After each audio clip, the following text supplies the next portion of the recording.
Hello there and welcome to this new section of the course.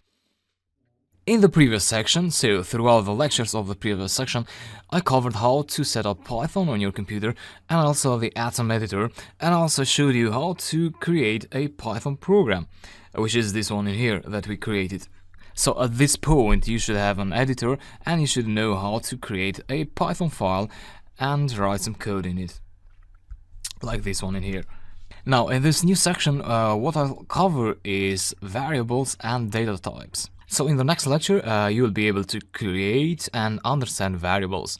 And in the lectures after that, you're going to learn about the various data types that we use in Python.